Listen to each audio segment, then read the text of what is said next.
O mangá começa com o garoto dizendo que está ali de novo e que está um pouco melancólico, enquanto olha para cima e vê uma ilha flutuante, coberta de fumaça, apelidada por ele de Ilha do Céu Fumegante. Ela tem construções em estilo ocidental, em ruínas. Parece que nunca houve vida ali. Ele vê algo, ao olhar melhor, enxerga uma sombra humana. Um homem com voz firme. Diz para ele seguir em frente e descer, pois o aguardará, na beira do abismo. Quando seus olhos começam a brilhar, o garoto sente um tipo de choque e acorda suando. Ele está ofegante. E diz que não acredita que teve aquele sonho estranho. De novo. Finalmente descobrimos que seu nome é Sora. Quando alguém o chama para acordar, ele comenta que sente que conhece aquele homem do sonho. E também o abismo. Enquanto escova os dentes, limpa o espelho e se surpreende ao ver seus olhos se enchendo de lágrimas. Ele se pergunta se talvez tenha estudado demais ultimamente. Seu pai sai do banho e o vê se arrumando para a escola. Ele bagunça todo o cabelo de Sora e pergunta se ele dormiu demais. E o garoto pede para parar de tratá-lo como criança, já que tem 15 anos. O pai começa a mostrar os músculos. Sora pega o enxaguante e diz que se não morassem num apartamento tão pequeno, não teria que ver o pai todo dia pelado. O pai responde que quando ficar rico, vai deixá-los morar numa casa maior, e ele, rico, terão seus próprios quartos.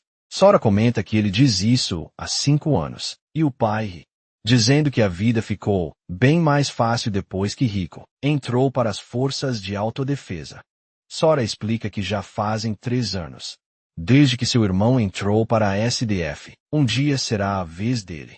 Então será a hora de dar adeus à sua vida animada, a seu pai que vive brincando e é meio irresponsável, a sua mãe que parece rígida, mas ama muito os filhos e isso conforta. Quando se sentam para comer juntos, o prédio começa a tremer violentamente, e eles se perguntam se é um terremoto. Sora diz que sempre soube que essa vida pacífica teria um fim algum dia, mas não esperava que fosse terminar daquela forma. Uma sombra gigante aparece sobre o prédio. Uma torre surge do subsolo e atravessa o céu, marcando o início de uma nova era para a humanidade. Sora diz que isso pode ser uma piada, e que ele, naquele momento, ainda não sabia o quanto a aparição daquela torre mudaria a história da humanidade. Enquanto jatos de combate são enviados para investigar, mas ele sabia de uma coisa. Aquela torre tinha ligação com seus sonhos. Ele podia sentir. Então vemos a família, ao telefone, com o irmão, rico, que diz que está tudo bem, que basta seguir as instruções da SDF, que logo poderá voltar para casa. Ele promete, mas com uma voz fraca. A família começa a ficar tensa.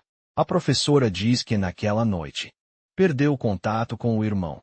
No noticiário, dizia que tudo estaria bem se as pessoas ficassem em casa.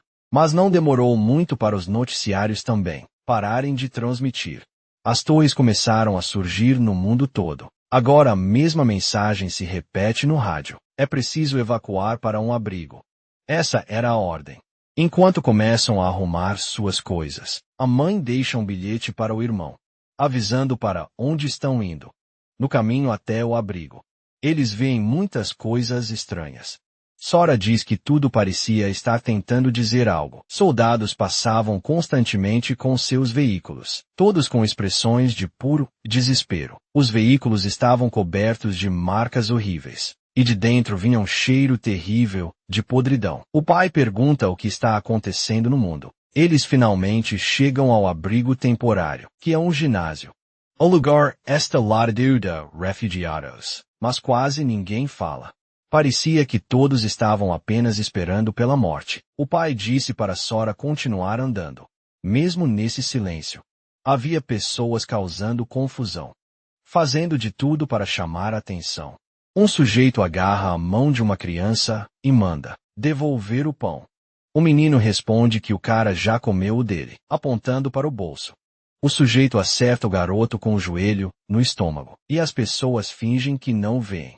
O cara ri depois de pegar o pão do garoto e diz que ainda não está satisfeito. Então tudo bem se pegar mais. O garoto com dor diz que tudo bem. O sujeito afirma que até aquilo tudo acabar, aquele pão era dele. Que seriam só alguns dias. E não era como se o menino fosse morrer. O garoto começava a chorar. Até que o pai de Sora põe a mão no ombro do sujeito e pergunta: o que ele está fazendo? O cara manda ele cuidar da própria vida. Mas o pai manda ele devolver o pão ao menino. O sujeito levanta o punho para bater. Mas o pai de Sora acerta um chute no peito e o derruba no chão. Ele entrega o pão de volta ao menino, que agradece. O sujeito começa a xingá-lo. Para ao receber um olhar sério. Ele estala a língua e diz que vai lembrar disso. Sora chama o pai, que diz para não se preocupar, que vai ficar de olho naquele sujeito. Sora diz que mesmo depois de morto, não vai esquecer daquele homem. Descobrimos que o nome dele é Kagawa Eide, um verdadeiro lixo. Que adorava infernizar a vida de Sora. Na escola, Sora nunca teve paz. Um homem entra correndo no abrigo, dizendo que tem uma mensagem de emergência. Todos devem sair pelos fundos e entrar nos caminhões, o mais rápido possível. Os civis perguntam o motivo. O homem diz que é confidencial, mas pede desculpas por não poder revelar. Eles perguntam se isso é sério, já que ficaram 2 dias trancados em casa. Depois tiveram que ir para um abrigo como aquele, e até agora ninguém explica nada.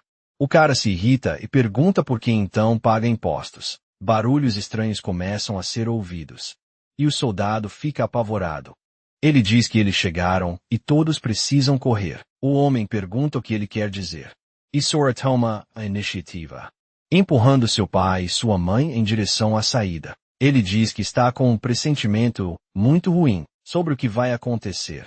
O soldado começa a segurar a porta com as mãos para bloqueá-la, dizendo que não pode segurá-los por muito tempo. Então eles precisam entrar nos veículos imediatamente. A porta é arrombada e vemos um grupo de inimigos blindados, invadindo o local, matando o soldado instantaneamente, e enchendo o ambiente com suas risadas, abafando os gritos dos civis.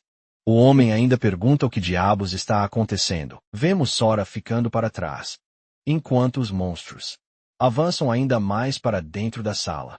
Seus pais se viram para vê-lo, bem antes de entrarem no caminhão. Todos ainda correm o mais rápido possível para embarcar nos rebotes. Sora diz aos pais que, obviamente, não cabe mais ninguém ali, e que eles precisam entrar primeiro, enquanto os ajuda. Seu pai segura seu braço, sem querer deixá-lo para trás, mas as outras pessoas no caminhão dizem que já está cheio, e que se ele for ficar enrolando, então tem que sair. Sora percebe que estão prestes a tirar seus pais de lá, então decide fazer algo e corre, dizendo que vai pegar outro caminhão. O próximo que encontra está cheio, e o seguinte também, até que finalmente encontra um no fim, e vê alguém entrando nele. Ele começa a subir com dificuldade, até que alguém estende a mão para ajudá-lo. Sora agradece. Então o sujeito começa a rir, perguntando se ele está mesmo agradecendo. Numa situação dessas, Sora fica assustado, e vemos que é ninguém menos que Kagaita, dizendo que está feliz que Sora veio por conta própria, e Sora se pergunta por que, entre todas as pessoas, tinha que ser ele. Kagaita então o joga para fora do caminhão, dizendo que ele deveria morrer no lugar do pai, chamando-o de Lixo. Enquanto ele cai no chão, Sora pensa que é o fim. Os civis começam a pisoteá-lo, e ele diz que ainda não quer morrer. Encolhido em posição fetal, segurando a cabeça, ele implora para que alguém o ajude. Ele começa a ver a silhueta de alguém parado à sua frente, e é o homem dos seus sonhos. Sora o reconhece. O homem, com o olho brilhando, diz novamente que vai esperá-lo na beira do abismo. Sora então abre os olhos em um lugar desconhecido, se perguntando se tudo foi só um sonho. Mas mais importante, onde ele está, descobriremos em instantes. Eu espero de verdade que você goste dessa obra. Eu só queria pedir que você deixasse um like e se inscrevesse no canal. Se ainda não estiver inscrito, se puder, hype este vídeo ao máximo computer. Dito isso, bora continuar com a obra. Temos uma armadura no arque, desce bem na frente de sua cabeça. Seus olhos se enchem de pavor ao ver um goblin, tentando matá-lo. Sora começa a correr, perguntando onde estão seus pais e por quê. Só ele estava ali, dizendo que talvez seja um inferno, se perguntando se está morto. O goblin lança seu machado, cortando a bochecha de Sora, e vê alguns entulhos no chão. Mas ainda está em pânico, se perguntando por quê. O monstro não o deixa em paz, e percebe que não tem escolha a não ser tentar lutar. Quando o goblin parte para cima, Sora corre direto para as pedras.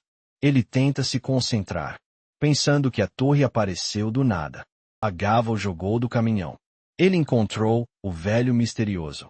E agora está prestes a virar brinquedo do goblin. Mas ele não conseguia ignorar essa raiva dentro de si. Ele começou a gritar, enquanto segurava uma pedra e parte para cima do goblin. Não vemos a luta, mas ele o derrota, dizendo que sobreviveu no corpo a corpo. Ele diz que isso parece algo saído de um jogo, e se pergunta o que vem a seguir. Ele nota um texto preto no peito do goblin, e acha que pode ser o nível dele. Vemos que é um número romano. O chão começa a tremer, o que o deixa ainda mais em pânico. E um cristal preto começa a sair do peito do goblin. Sora olha para ele confuso, vendo que até os ossos do goblin agora têm cor roxa, e o cristal começa a flutuar direto, em direção a seu peito. Sora sente algo estranho, quando o cristal atravessa sua pele. E ele se pergunta se isso é ruim. Mas raios começam a sair da cicatriz em seu rosto, e suas feridas começam a se fechar. Ele diz que não é só isso. Ele também se sente mais forte. E se pergunta se subiu de nível, como em um jogo. Ele pega a arma do goblin, dizendo que talvez haja mais dessas coisas na ilha, e seria melhor explorar para não ser pego de surpresa. Ele percorre toda a ilha, dizendo que deu uma volta completa, mas não encontrou monstros nem caminhos a seguir. Ele olha para as almas ruins, dizendo que, se quiser sair dali, essa é a sua única opção. Vemos uma escadaria descendo até o fundo da ilha. Ele vai até lá e olha assustado para a bota, dizendo que é igual às ilhas do céu, enevoadas dos seus sonhos, e que isso parece muito ruim. Ele desce os degraus lentamente, dizendo que, em jogos, esse tipo de terreno é perfeito para monstros, em busca de jogadores, e que pode ter algo esperando para Imperlo do Penhasco, e que, se fosse um jogo, ele poderia renascer. Mas não vai arriscar para saber se é o caso. Finalmente, ele disse que conseguiu ver o fim da escadaria, levando a uma entrada. Ele se aproxima cautelosamente. Há uma tocha acesa e uma espécie de texto em uma pedra. Sora diz que nunca viu caracteres assim antes, mas eles simplesmente fluem em sua mente e está escrito: os fragmentos pertencem aos portadores. Ao adquirir todos, obterá o direito de deixar o abismo. Ele diz que isso significa que ele está mesmo no abismo, e que precisa reunir todos os fragmentos para sair dali. Ele sorri, dizendo que pelo menos agora tem um objetivo claro. Isso o motiva, já que sabe o que deve fazer. Pensando com calma, o monstro que enfrentou não era tão forte. Enquanto avança para a próxima área, ele diz que está certo de que conseguirá lidar com o que vier a seguir. Ao atravessar os portões, vê uma luz forte, e diz que a primeira camada do abismo tinha 900 metros quadrados.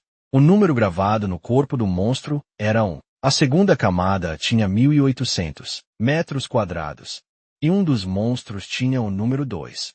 Enquanto vemos lobos, a terceira camada tinha 3.600 metros quadrados, e um dos 4 monstros, pequenas cobras, e é o número 3. Os fragmentos estão apenas nos corpos dos monstros, com números. Esses fragmentos são a chave para entrar no próximo nível, e quanto maior o número, mais forte o monstro se torna. Eu queria que não fosse uma sequência de montagem, mas sim algo mais desenvolvido. Mas ele disse que há algo ainda mais preocupante. A área dobra de tamanho a cada nível que ele sobe, assim como o número de monstros também dobra. Como vimos, desta vez, ele matou alguns monstros ursos. Mas não é como se estivesse ficando para trás. já que está ficando mais forte a cada novo estágio. Desta vez, ele acerta um soco na nuca de um monstro gigante, matando-o conforme subia os andares. A variedade de monstros continuava a aumentar em cada nova área que eles bloqueavam.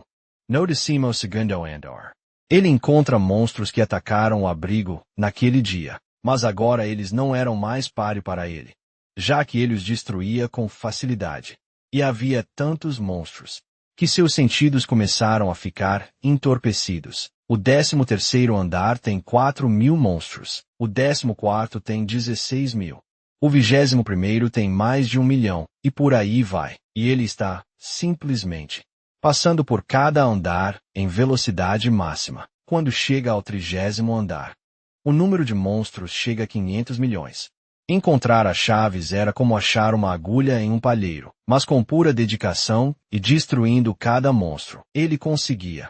Alguns dos monstros que tinham as chaves estavam protegidos por grupos de outros monstros, enquanto outros se escondiam em pequenas cavernas. Mas o mais irritante de tudo era que o tempo necessário para matar cada inimigo começou a pesar sobre ele.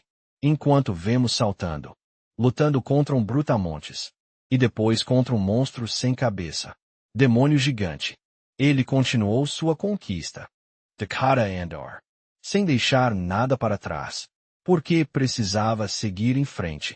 Ao entrar na próxima camada, ele já estava no 42º andar, e o número de monstros neste andar era superior a 2 trilhões, que ele teria que vasculhar.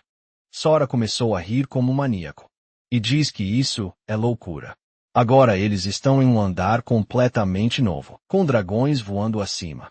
Ele se pergunta em que ano estão, mas diz que o conceito de tempo já não importa mais para ele, pois aqui só existe morte e massacre, e ele é a única coisa que restará. Enquanto marca os monstros que matou nas paredes, ele ouve passos e se vira, vendo monstros se aproximando, e diz que o ciclo nunca acaba. Os monstros tentam matá-lo, mas são massacrados e ele limpa o andar um por um, lentamente, mas com certeza, indo cada vez mais fundo no abismo. Ao carregar a cabeça de um monstro pela espinha, ele pergunta quantos monstros ele já matou, mas decide que vai continuar marcando, dizendo que já está na hora de encontrar a chave. Seu novo quadro negro é destruído, com estilhaços voando por todos os lados, e o surpreende, pois uma centopeia gigante do inferno aparece, bem na sua frente. Soraya diz que essa sim foi uma entrada de respeito, e pergunta se talvez essa seja a chave. Enquanto ela começa a atacá-lo, ele salta do chão, quebrando a barreira do som várias vezes e diz que, não importa o quão forte ela seja, tudo dá no mesmo. Agora, enquanto a despedaça, sem esforço, diz que até mesmo os monstros que acham que são fortes, morrem com um único golpe, que ele nem precisa se esforçar. Minimamente para matá-los. Isso também já perdeu todo o sentido. Assim como o tempo.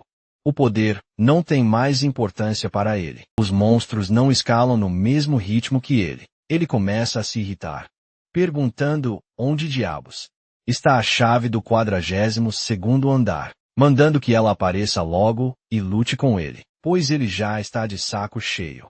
Fica a dúvida de quantos trilhões de monstros ele já matou. Depois, temos mais um resumo de como 20 torres aparecem, de repente, ao redor do mundo. E antes que a humanidade pudesse entender o que havia acontecido, monstros começam a sair dela e quase acabam com tudo. A maioria das pessoas foi massacrada. E aquele dia ficou conhecido como o Dia do Julgamento. Um punhado de sobreviventes despertou com acesso a um sistema misterioso, que lhes concedia estatísticas de combate. Os que despertaram ganharam poder avassalador. A sociedade humana foi construída depois que os departamentos fundaram guildas de caçadores. Depois disso, não vemos o que aconteceu, pois Sora está perseguindo um lobo e dizendo para ele esperar, pois quer ver o que está com ele.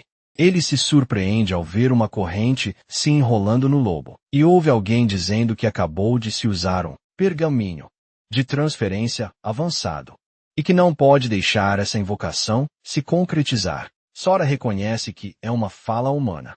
E vê o lobo flutuando em direção a um círculo mágico no céu. Sora se pergunta se aquilo é uma saída. E pensa que essa é sua única chance de sair. Ele se agacha e salta diretamente em direção ao lobo. Um aviso aparece dizendo que invocações abissais não podem transferir mais de 2 seres vivos. E isso acontece repetidamente. E Sora diz que não vai deixar ninguém atrapalhá-lo. E mira no lobo avançando de volta para a terra. Agora em um cemitério. Vemos uma garota em pânico correndo. Por que diabos ela está de salto alto? Ela diz que precisa despistá-los rápido. E somos apresentados a Yuzonos aqui. Seu pé fica preso em uma trepadeira. E ela começa a cair, de cara no chão, soltando um gritinho agudo. Por que diabos ela está de salto alto? Ela diz que isso é ruim e começa a suar de nervoso, enquanto outra pessoa diz que isso é um saco, e manda ela entregar logo o pergaminho de transferência avançada. Enquanto a cercam, a druida se chama Aika, nível 34, e o mago diz que um pergaminho de nível 60 não é algo que alguém do nível 19. Como ela consegue usar o espadachim Shoji Shido, nível 35? Diz para ela entregar ou ele não mostrará piedade. Aika diz para não a matarem. Então Sonosaki responde que o combate entre caçadores é proibido e que eles estarão quebrando as regras. O bárbaro de nível 38, chamado Shousei Toshida, pergunta quais são as regras e lambe os lábios, dizendo que ele é quem dita as regras ali. Enfia as espadas no chão, bem na frente do rosto dela, e diz para entregar o pergaminho. E talvez a deixe ficar com todos os membros do corpo. Ela disse que eles não deveriam encurralá-la ainda mais. E Aica percebe que ela vai usar o pergaminho de invocação, pedindo para que apareçam. Shoshei Toshida começa a ficar irritado. Chama e deveria. E balança sua espada em direção a ela, dizendo para entregar o pergaminho. Mas a espada só acerta o chão, já que ela é teleportada dali. Então Sonosaki diz que se vai morrer, vai levar todos com ela. E começa a ativar o pergaminho. Eles dizem que é uma invocação forçada. Aika comenta que ninguém consegue controlar um monstro avançado, invocado assim, e que estão perdidos. Então todos correm tentando impedi-la. Sonosaki diz que todos vão morrer com ela, enquanto relâmpagos começam a se formar no céu, girando e atingindo o chão, bem à sua frente, abrindo a fenda de invocação. Todos começam a suar nervosamente, dizendo que aquilo não parece bom para eles. Conforme o feixe de luz vai ficando mais brilhante, correntes do abismo começam a surgir do chão, e dizem que finalmente apareceu. Ao verem que é só um cérebro de nível 3, começam a rir, dizendo que estavam com medo disso, e jogam um osso para ele, chamando-o de fofo. Sanazaki. Ele se pergunta por que só isso. Saiu do pergaminho de invocação, até que uma mão atravessa a criatura e Sora aparece, rasgando o monstro ao meio e o lançando longe. Eles entram em pânico, dizendo que ele é um monstro humanoide. Sonosaki também olha para cima assustada, e Sora diz que finalmente conseguiu sair. Ele começa a rir, dizendo que não acredita que realmente escapou daquele lugar. Continua rindo enquanto todos observam. Shousei Toshida diz que só de ouvir a risada dele, seu corpo inteiro travou. Aika também pergunta quem diabos ele é, porque a pressão que ele emana é absurda. Sora anota e se aproxima em uma velocidade absurda, deixando imagens residuais de si mesmo. Ele sorriu olhando para ela. Agarra seus ombros e pergunta se ali é a terra. Ela responde que sim, e ele diz que finalmente voltou. Em seguida, pergunta se todos ali são cosplayers ou algo assim. E eles, por algum motivo, correm para atacá-lo, dizendo que não devem subestimar a guilda Rigido do Tigre. As espadas de Shoji Shido e do outro, Shansai Toshida, se quebram ao encostar nas costas de Sora. Ele se vira irritado. E Shansai Toshida o chama de monstro. Sora encara a palavra monstro e ela ecoa em sua cabeça, e ele começa a vê-lo como algo diferente. Ele agarra Shousei Toshida pelo pescoço e pede que mostre seu número. Shouzei Toshida pergunta do que ele está falando. Então Sora sai do transe, percebendo que se enganou, e a solta. Shouzei Toshida começa a gritar. Até fez xixi nas calças de medo. Os outros correm até ele. E descobrimos que Shouzei Toshida é o chefe deles. Sora manda todos irem embora. E até outro desonesto que estava ali, não faz nada. Apenas vai embora. Shujiai Toshida solta a phrase. Clichê de vilão fracassado. Vou lembrar disso. Sonozaki diz que o poder dele é incrível, mas que suas cicatrizes são horríveis. E se pergunta quem ele é, dizendo que ele não pode ser uma invocação do abismo, feita pelo pergaminho.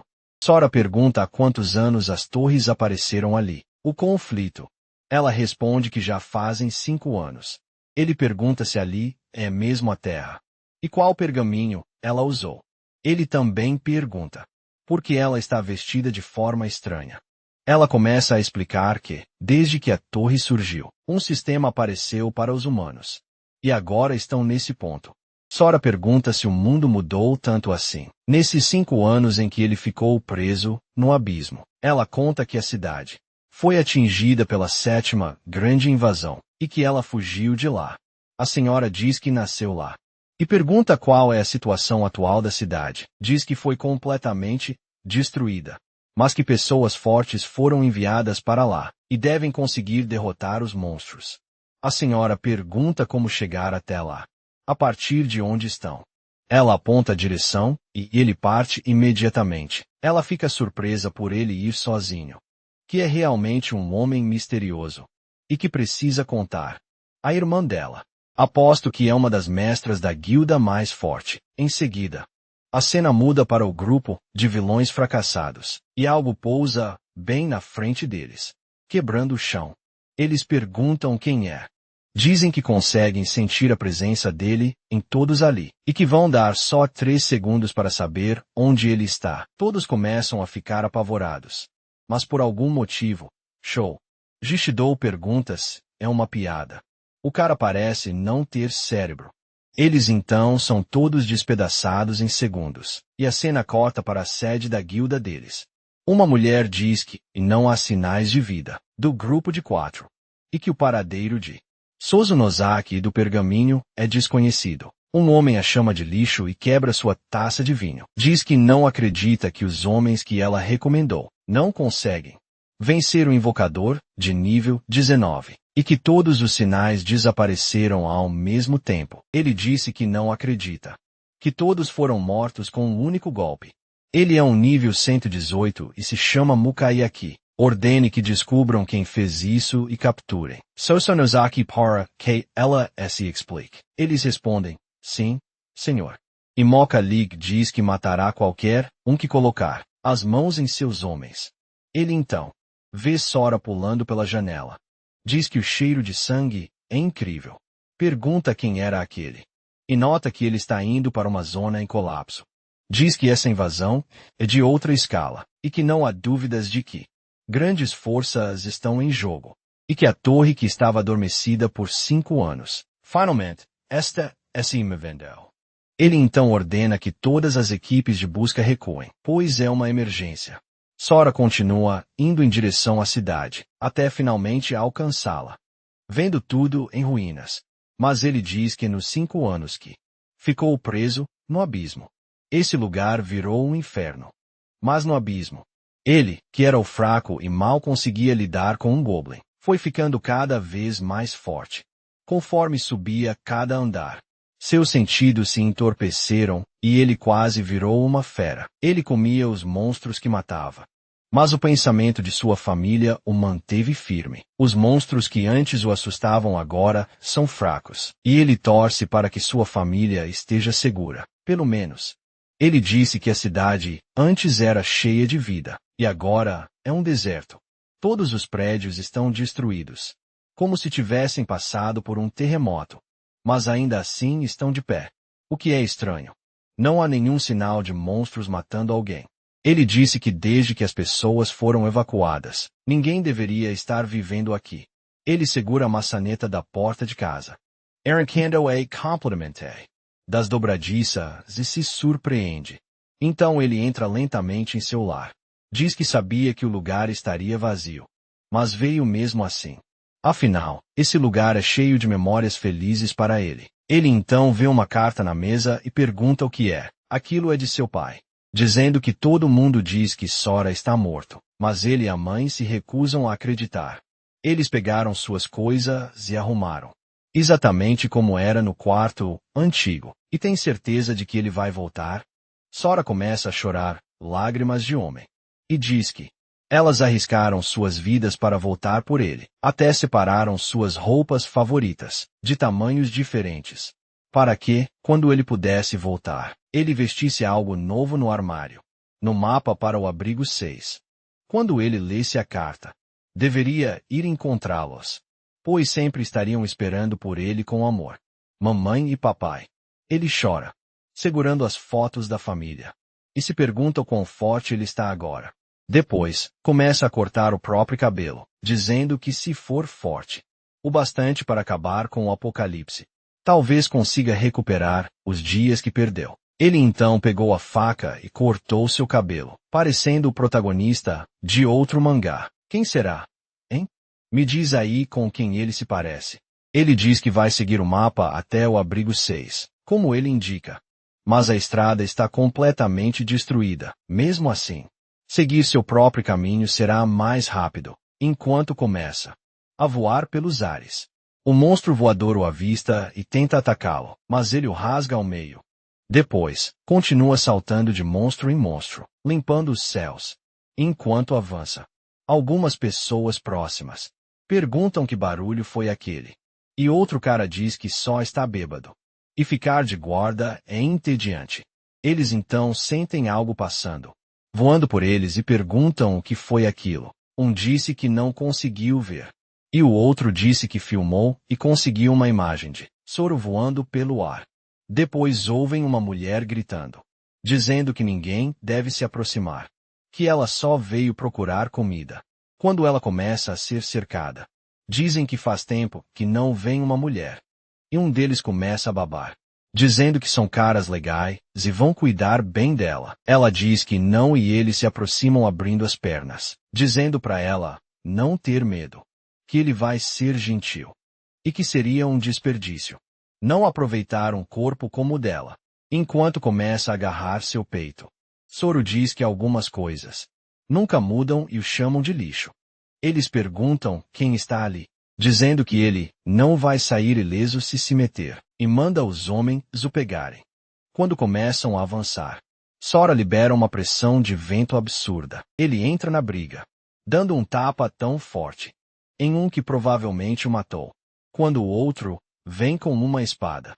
Sora desvia com o mínimo de movimento e agarra o braço dele.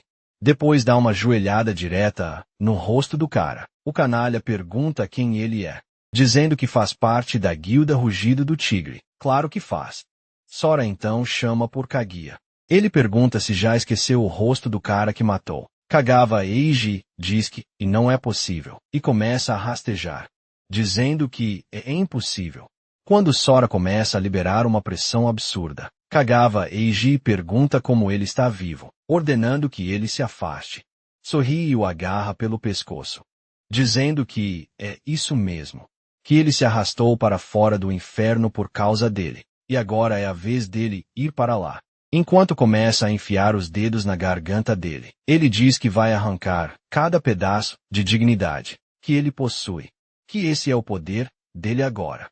Ele ouve várias vozes na cabeça, dizendo que precisam matá-lo, que por ser o mais forte, tudo deveria se curvar à sua vontade. Ele diz que tudo o que Kagawa Eiji fez foi atormentá-lo. No passado, tudo que sentia era humilhação e impotência, e hoje ele vai devolver tudo. Ele lembra quando perguntou por que Kagawa Eiji o intimidava, e ele disse que era porque esmagá-lo era muito bom. Sora então sai do estado de fúria e o solta. Kagawa Eiji começa a tossir, segurando a garganta. Sora disse que não pode se tornar igual a ele, mas que se o deixar vivo sabe como seria ruim, porque ele quase agarrou aquela mulher e mais gente morreriam. Ele disse que tentou matá-lo e falhou. Então não vai matá-lo. mas também pode não deixá-lo sair andando. Kagawa Eiji pergunta o que ele vai fazer. Sora disse que, pelos 2 anos que ele fez da vida dele um inferno, na escola, vai dar um soco. Por aterrorizar os fracos constantemente. Mais um por ter tentado matá-lo ou o empurrando do caminhão. Isso valerá por 2 socos. Se ele aguentar 4 golpes, estarão. Kitty cagou na ex e pede desculpas, dizendo que é tudo culpa dele. E que se Sora o socar com a força que ele tem agora, ele provavelmente vai morrer. No primeiro golpe, Sora levanta, dizendo para não se preocupar. Prepara o punho e acerta em cheio no rosto, dizendo que vai pegar leve. Depois vem um segundo soco, e vemos seus 2 aliados, levantando. Agora o chão está coberto de sangue. Enquanto Sora acerta o terceiro soco, e manda ele se levantar, porque agora é a hora do último. Kaguya implora para que ele o mate logo.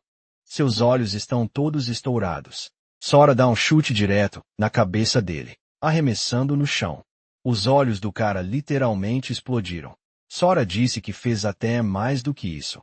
Pois amputou os 4 membros dele e o deixou completamente cego. E isso está de bom tamanho.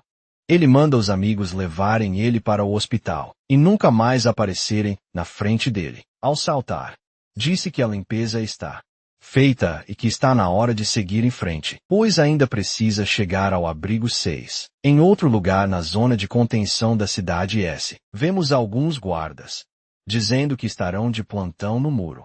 Comentam que, pelo menos ali, não precisam lutar contra monstros. Outro diz para pararem de ser covardes. Se monstros aparecerem, eles não podem surtar, nem cair. Precisam ficar alertas, por quê? Não dá para saber quando um vai surgir. Apresenta um tenente chamado Tanji, um comandante de nível 31. Um dos soldados. Só que de ele. Diz que aquela zona é de contenção.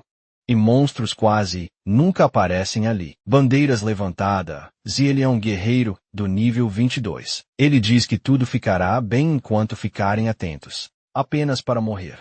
Logo em seguida, no painel seguinte, um monstro aparece.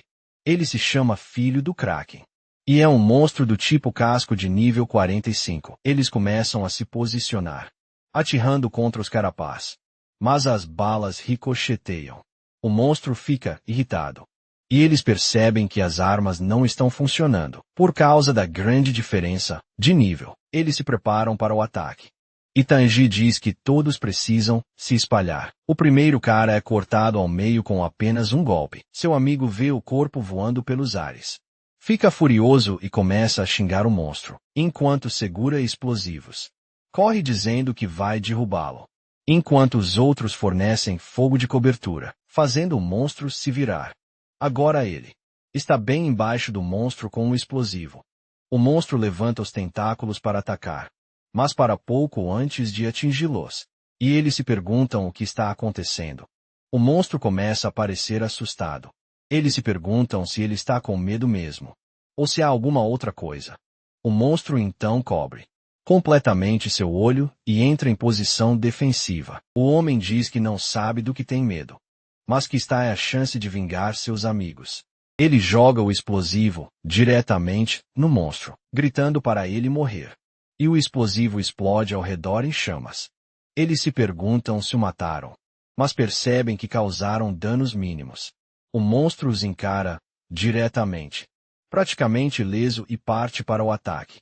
Mas Sora aterrissa, esmagando com impacto e salvando o soldado. O soldado fica confuso. E Tanji pergunta se esse é o motivo do medo do monstro. Se tudo foi feito por causa desse homem. Tanji diz que ele matou o monstro, que sobreviveu a uma explosão com um único golpe, que não há muitos com esse tipo de poder destrutivo de classe S, mas que nunca ouviu falar antes. Então precisa descobrir quem ele é. Custa o que custar. Ele usa sua habilidade especial, chamada Inspecionar, que permite ver informações detalhadas sobre o alvo. Quanto mais próximo e o nível, mais ele pode ver. Tanji então se surpreende, dizendo, não pode ser, pois o que aparece é apenas que ele deve demonstrar respeito no sistema de alerta. Tanji se espanta e começa a ficar tonto, enquanto ele desmaia. Os soldados o seguram, perguntando o que está acontecendo e chamando o médico. Sora, confuso, diz que tem algo que quer perguntar. O soldado pergunta o que é. E Sora pergunta: a que distância fica o abrigo de evacuação 6? O homem diz que fica a 50 quilômetros ao norte, mas ele terá que passar pela área X para chegar lá. A senhora pergunta o que é a área X, e o soldado responde que é onde estão segurando a investida de monstros. Os monstros estão sendo concentrados ali para minimizar os danos, e há muitos caçadores lutando contra eles. Os soldados comentam que há muitos itens raros como recompensa. Quando Sora se vira, pergunta-se se é possível mesmo conseguir itens ao derrotar monstros no mundo real, dizendo que realmente parece um jogo. Ele pergunta o quão forte o monstro parecia para eles, e dizem que um nível 45 é um oponente bem difícil. Sora pergunta se isso realmente seria difícil para causar tantos problemas. E quantos monstros acima do nível 45 existem na investida? O homem disse que provavelmente não mais de 100, e que se houvesse muitos monstros como aquele por ali, a humanidade já teria sido extinta há muito tempo. Sora disse que entendeu e que vai partir em breve. O homem fica nervoso e o chama, dizendo que talvez seja um pedido absurdo, mas que ele gostaria de que Sora fosse até a área X. Porque se houver um caçador forte como ele lá, muitas pessoas podem ser salvas. Sora pergunta se a rota mais curta até o abrigo passa pela área X, e o homem confirma. Sora diz que neste caso, ele vai passar por lá. Dertara, qualquer monstro que tiver o azar de cruzar seu caminho. A cena muda para algum tempo depois. Com uma tenda e Tanji deitado, começando a acordar, os soldados ficam aliviados ao vê-lo reagir. E Tanji pergunta quanto tempo ficou desacordado. O homem diz que cerca de 10 minutos. E que os itens de recuperação deixados pelos monstros funcionaram imediatamente. Tanji pergunta sobre o homem que o salvou. E o soldado informa que ele foi para o norte. Tanji ainda está tentando se recuperar da dor de cabeça, quando percebe o que foi dito. O soldado diz que ele está indo para o abrigo de evacuação 6. Tanji pergunta se isso significa que ele vai passar pela área X. O soldado diz que parecia que ele não se importava nem um pouco. Foi, sem hesitar. Tanji diz que precisam entrar em contato com o comando central imediatamente. Imediatamente. O soldado perguntou se ele tem certeza. Tanji olha para o relógio e diz que faltam cerca de 10 minutos para o horário marcado, e que ele deve conseguir. Um homem entra, dizendo que enviou uma mensagem pelo rádio de emergência. Ele repete que mandou a mensagem, mas se pergunta por que o comando central. Tanji diz que essa operação é diferente das outras. Essas informações são altamente confidenciais, por isso eles não foram informados. E que a área X serve como base para essa operação. Não é parte da região onde estão contidos os monstros. Na verdade, é uma zona de bombardeio.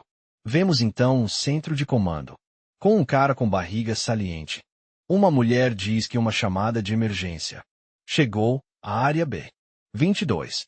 O comandante central pede para colocá-los na linha, e somos apresentados a Komagaia Hand. É um mago de fogo de nível 58. A mulher confirma e começa a digitar no teclado. Tanji então se reporta dizendo que precisa alertá-los. Diz que um caçador misterioso acabou de partir para a zona de bombardeio, e que ele não sabe da operação. Tanji pergunta por que isso é importante, querendo saber se ele está para admitir um erro. Tanji diz que não é isso, e acredita que uma transmissão de emergência, avisando sobre os bombardeios, é obrigatória. Anji tenta repreendê-lo, mas Tanji decide ir direto ao ponto, dizendo que o homem é muito forte, e que não podem deixá-lo morrer assim. Anji pergunta se ele é um caçador forte, e quer saber qual é seu nível. Anji em pânico diz que não sabe. Anji diz que um caçador cujo nível é desconhecido desobedeceu às regras e entrou em uma zona de bombardeio e quer que ele faça uma transmissão de emergência por ele. A mulher diz que ele provavelmente está morto antes mesmo da mensagem ser enviada. Honji começa a rir e diz que, embora ela possa não ter cérebro, com certeza tem talento para comédia. Parece que eles não foram treinados o suficiente para se manterem sozinhos. Ele se inclina em direção à mulher loira e diz que não é seu papel interferir com os subordinados dela. Mas se ele relatar aos superiores que ela está obstruindo o progresso da operação, ela será responsabilizada. Ela pergunta se ele vai mesmo prejudicar os próprios companheiros. Quando então, enfrentando o inimigo tão poderoso, somos apresentados a uma mulher, que é a comandante do Ocidente, chamada Tanizaki Miya. E ela é uma domadora de golem de nível 73. Ela chama Renji de idiota, dizendo que Tanji, que treinou tão cuidadosamente, e está tentando salvar um completo desconhecido. Então isso deve ser importante. Ela se pergunta quão poderoso esse cara é. Tanji Paris ansioso. Enquanto Miya começa a pensar, ela chama Tanji e diz que confia nele, que ele não precisa interferir nos planos dela. Mas se ele não puder dar uma razão convincente, ela pessoalmente o levará a um tribunal militar. Tanji entra em pânico com a resposta dela. E ela continua, dizendo que isso também seria satisfatório para Renji. Renji instala a língua e diz para Tanji dar uma razão, para que eles possam aceitar. Tanji diz que a pessoa derrotou um Kraken bebê, de nível 45, com um único golpe e fica surpresa. E diz que ele é ainda mais forte do que um caçador de nível A, perguntando se ele poderia ser um caçador de nível S do exército. Enji diz que isso é impossível. Todos os caçadores de nível S estão em missões, e não há sinais confirmados vindos do B. 22. Ela pergunta por que ele não sabe o nível dele, dizendo que ele deveria conseguir ver com sua habilidade de inspeção. Ele disse que não conseguiu ver o nível dele com habilidade. Isso atinge com força. Ele diz, envergonhado, que depois de usar a habilidade, perdeu a consciência por sobrecarga de informação, o que significa que ele é, pelo menos, acima do nível 100. Anji começa a ficar mais sério e pensa sobre a situação. Ele bate os dedos com ansiedade, dizendo que esse tipo de força é raro, mas não é razão suficiente para parar a operação. O comandante do leste, chamado Iwazanobu, diz que não podem abandonar suas responsabilidades militares por razões tão incertas. Ele é um domador de rochas nível 44. Esqueci de mencionar antes. O Isanobu continua dizendo que milhares de tropas de 4 diferentes núcleos estão envolvidos na operação, e há tropas sufficient para cercar completamente a zona de bombardeio e de concentração.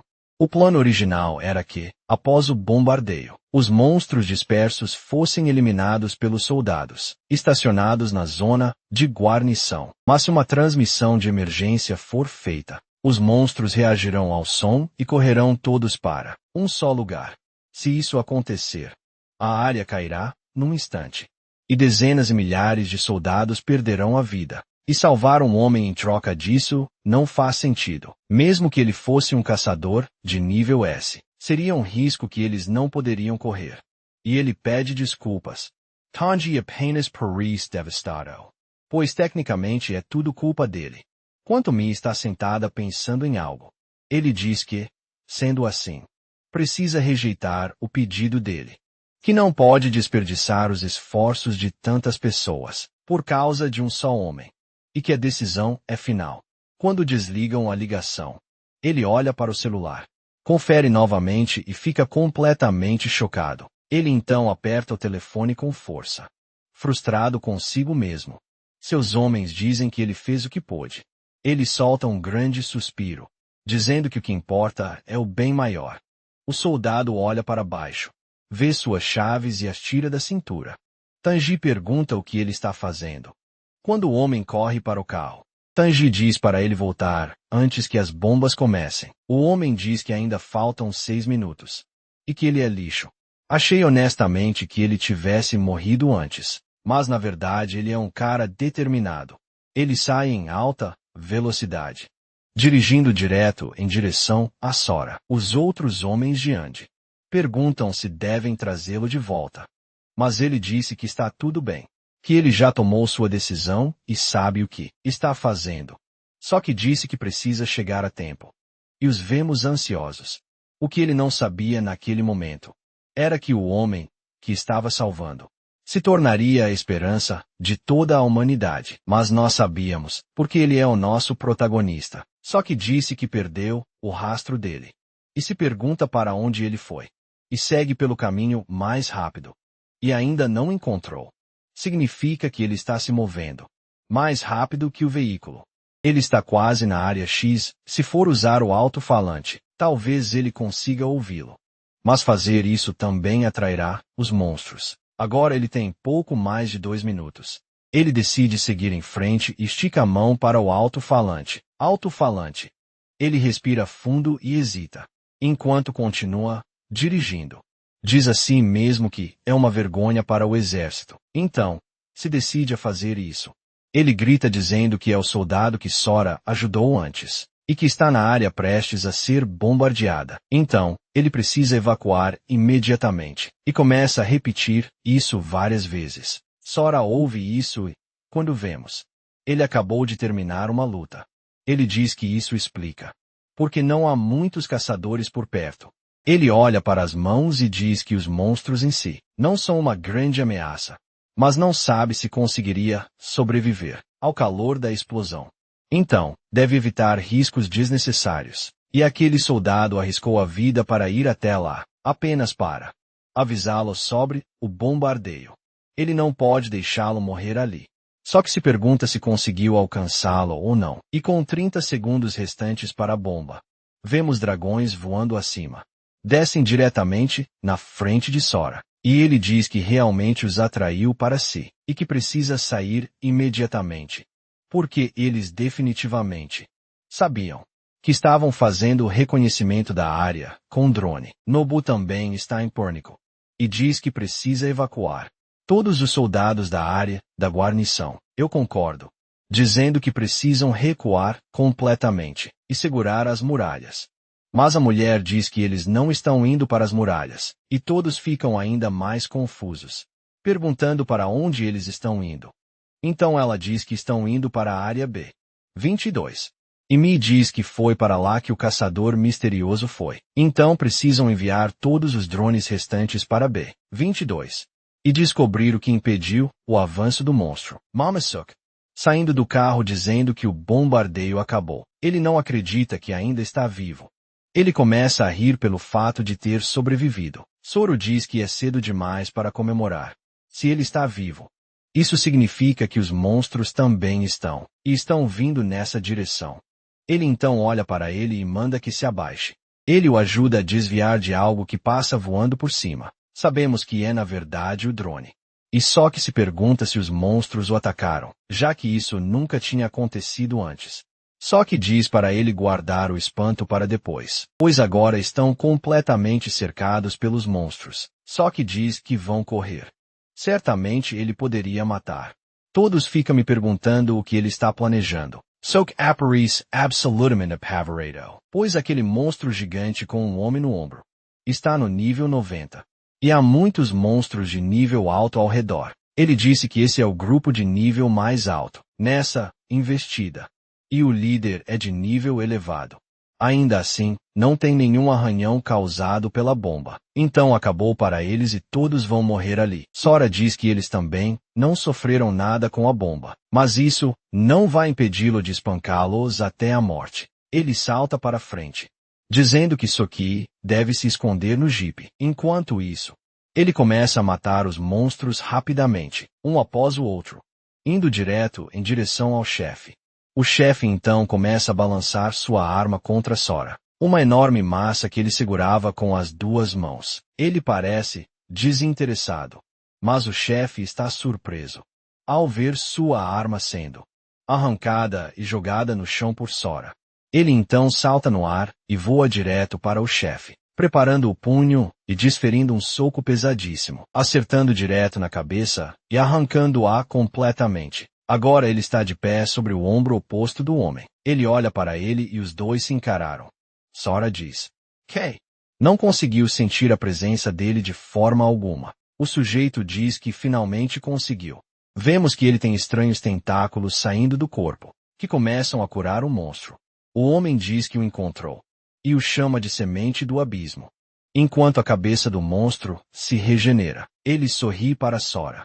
O homem diz que ele é um ladrão, e que deveria devolver o que é dele. Sora pergunta do que ele está falando. O homem responde que, pelo crime de tomar o poder do outro. Só há uma forma de pagar, com a vida. Ele começa a invocar várias adagas das sombras. Ele voa em direção a Sora, mas não conseguem perfurá-lo.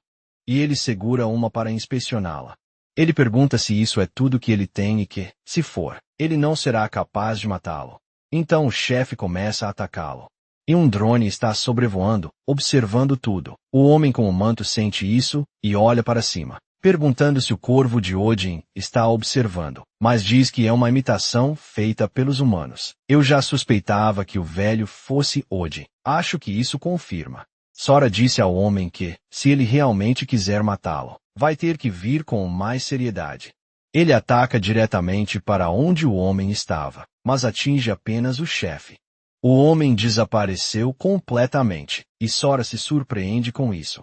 O sujeito diz que é repulsivo ser observado por humanos, vis, e que essas criações de baixo nível deveriam saber seu lugar, pois estão lhe causando náusea.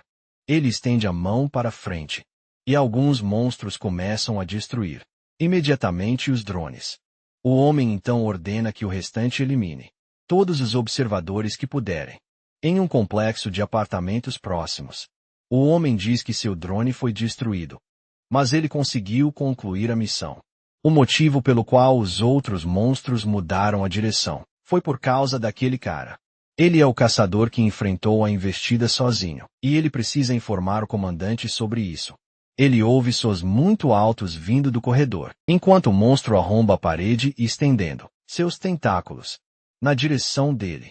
Em seguida, ouvimos os gritos do homem à distância. E o homem com o manto começa a rir, dizendo que seus servos devem matar todos eles. Sora olha para o homem e se lembra de sorrir, dizendo que se houver um caçador forte como ele, muitas pessoas poderiam ser salvas. E como ele veio até aqui para resgatá-lo, mesmo sem ter nenhum motivo. Algo no carro está travado, e ele não consegue ligar o motor. Sora aperta os dentes, dizendo que para caçar o inimigo, é preciso começar pelo líder. E salta diretamente na direção do homem de manto, dizendo que, se quiser salvar o maior número de pessoas possível, precisa eliminar seus inimigos o mais rápido possível. O chefe então percebe que essa é a chance de atacar, ao levantar o braço e desferir um golpe. Sora desvia, dizendo que ao se fundir com um homem, o poder de ataque do monstro aumentou significativamente. Ele então percebe o homem saindo das sombras, e diz que ele é bem persistente. Sora então observa melhor o sujeito e fica surpreso, porque eles são idênticos, como se fosse ele mesmo, o homem de manto. Então começa a formar uma espada sombria. E Sora diz que essa espada é perigosa, e que dá para sentir pela energia. Mais uma vez, o homem o chama de semente do abismo, dizendo que vai matá-lo. Ele então avança com a espada, dizendo que esse é seu destino. Sora recua o punho e ataca, acertando o braço do homem, fazendo com que ele derrube a espada. Ele a segura e a levanta sobre a cabeça. O homem de manto é pego de surpresa e Sora ataca, mas o golpe é bloqueado. Sora diz que não acredita que o ataque foi anulado também, e se pergunta se foi só imaginação. Ele diz que esse surto de energia é quase idêntico ao poder que sentiu no abismo. O homem pergunta se selou a arma de outra pessoa. É tudo o que ele sabe fazer. E rende os dentes. Frustrado. O homem então move a mão, e a arma desaparece das mãos de Sora. Ele disse que esse é o poder do abismo, e que ainda há muitos usos para ele, que ainda não foram descobertos, e que essa luta com certeza vai se prolongar. E primeiro de tudo, ele precisa levar aquele soldado para um lugar seguro. Pergunta a Soti se ele está bem com alturas. Ele disse que sim. Então o carro começa a ser lançado para o ar. Enquanto Sora avisa que estão prestes a voar, o homem encapuzado o chama de tolo, dizendo que ele não deveria subestimar o poder do abismo. E que os fortes não existem para proteger os fracos. Eles existem apenas para se tornarem os mais fortes. Enquanto começa a formar uma coisa esférica gigante, no céu acima. Ele grita, dizendo para Sora morrer junto daquele humano fraco. E Sora diz que o ataque é realmente rápido, e mesmo se ele correr, vai alcançá-lo. Nesse caso, ele vai apenas enfrentá-lo de frente. Quando salta do chão em direção a ele, começa a preparar o punho e avança, acertando com força. Ele se pergunta se funcionou, dizendo que não houve impacto real. Então avista uma órbita menor, mas pura, dizendo que aquele deve ser o seu corpo verdadeiro. Ele então ouve e sorri, gritando, e percebe o que aconteceu, pois o carro está começando a ser violentamente manipulado pelo poder. Sora manda-o sair do carro. E o homem encapuzado diz para o poder não se aproximar mais. O homem encapuzado diz para ele não ter medo, chamando-o de cordeiro lamentável. E Sora observa. Quando o carro é completamente perfurado pelo poder, Sora vai verificar se ele está bem. O homem encapuzado pergunta se ele está com raiva, dizendo, para não se exaltar tanto. Sora começa a quebrar as pontas dos espinhos. E o homem encapuzado diz para ele olhar, pois ele ainda não está morto. E diz para ele ver como ele ainda está sorrindo, porque está usando necromancia. O cadáver de Soti começa a rir. E o homem encapuzado diz que ver todos que ele ama morrerem diante de seus olhos. Esse é o destino. Essa é a semente do abismo. Sora apenas olha irritado. E pergunta se ele também sente prazer em pisar na dignidade alheia. O homem encapuzado continua rindo. E começa a formar algo em suas mãos. Untested Sparrow. Dizendo que não há necessidade de dizer o óbvio. E chama isso de tempestade, de obsidiana. Enquanto isso começa a voar na direção de Sora. Ele nem tenta desviar, deixando que o ataque o corte em pedaços. Ele pergunta se isso é mesmo verdade. Então ele salta do espinho em que estava destruindo, e diz que o lixo. Como ele o enjoa enquanto prepara o punho. Acerta com um soco devastador, quebrando os espinhos e destruindo tudo em seu caminho. Ele arranja os dentes enquanto voa. E agarra o corpo de Soti. Sac! Então começa a sorrir para ele com os olhos vermelhos, e começa a socá-lo no rosto. Sora olha para ele pedindo desculpas, dizendo que está triste por ele ter se envolvido nisso, e o tranca no carro. Em seguida, se vira novamente para o homem encapuzado, imediatamente parte para o ataque. O homem encapuzado diz que é inútil, pois o ataque é anulado. Diz que ele é apenas um novato, que nem consegue lidar com o poder do abismo, e não tem chance de derrotá-lo. Mas ele diz isso enquanto leva um soco direto no rosto. Vemos sangue sair de sua boca, enquanto ele é arremessado para o lado. Sora diz que quem não terá chance é ele, e acho que ele está limpando o punho. Não tenho certeza. O chefe gigante então aparece para proteger o homem, e ainda diz que isso é impossível. Se perguntando como ele conseguiu machucá-lo, Sora diz que as pessoas evoluem, chamando-o de idiota. O homem encapuzado percebe que está em apuros, e sobe novamente em seu guarda-costas, enquanto Sora voa em sua direção. O homem encapuzado diz que só de ver o movimento dele, já aprendeu a controlar o poder do abismo. Pergunta se isso faz algum sentido. Mas ele não vê Sora em lugar algum. E pergunta onde ele está. Claro, Sora agora vem por trás. O homem se vira, avistando a tempo, e salta do ombro do chefe, criando distância entre os dois.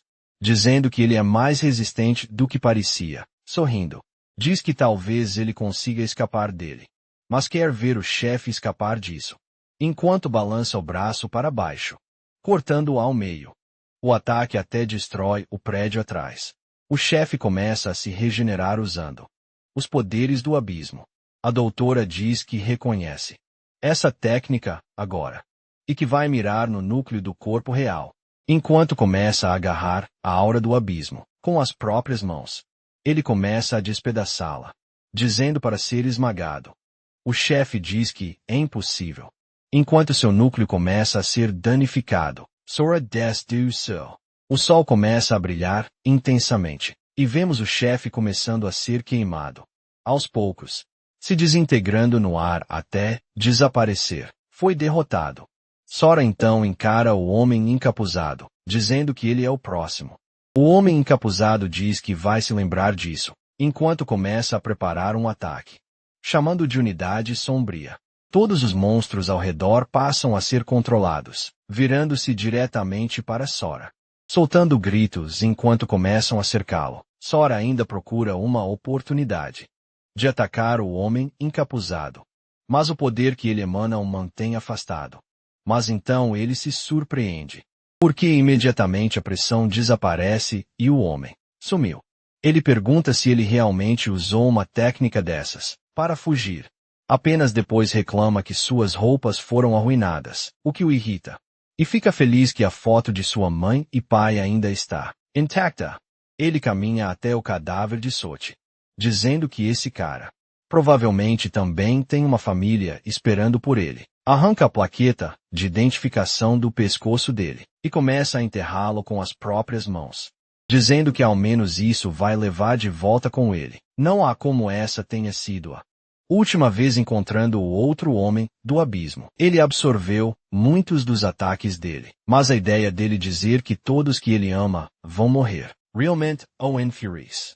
E ele não pode ir para o abrigo de evacuação primeiro, porque se recusa a deixar sua família ser assassinada. Ele começa a correr, dizendo que precisa chegar lá o mais rápido possível, e é tão rápido que quebra a barreira do som.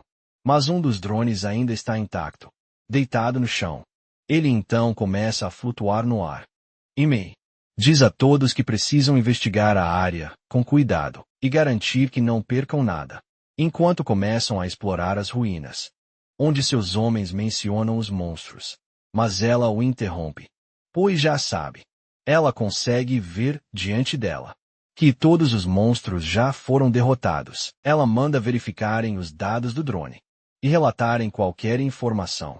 Diz que há sinais claros de uma batalha e que o caçador poderoso, que o tenente mencionou, não apenas sobreviveu ao bombardeio, mas também eliminou toda a ordem de monstros, onde seus homens gritam mandando ela ver algo, pois o cartão SD do drone ainda está em boas condições, e eles podem visualizar os dados. Ela se aproxima, olhando para o tablet, e diz que mal pode esperar ver o que tem nele. Ela vê Sokka e Sora e comenta: esse deve ser o caçador que foi mencionado antes. Os soldados continuam explorando a área, até um dos mentores, Zondio, chefe, morreu. Vemos o prédio que foi partido, e ele vê os itens deixados. Um deles é uma poção de energia especial, que aumenta permanentemente o poder mágico do usuário. Também uma armadilha dentro do cubo, que não pode ser identificada. Um dos outros soldados pergunta o que ele encontrou, e ele imediatamente esconde, dizendo que não é nada. Eles dizem para ele não mentir.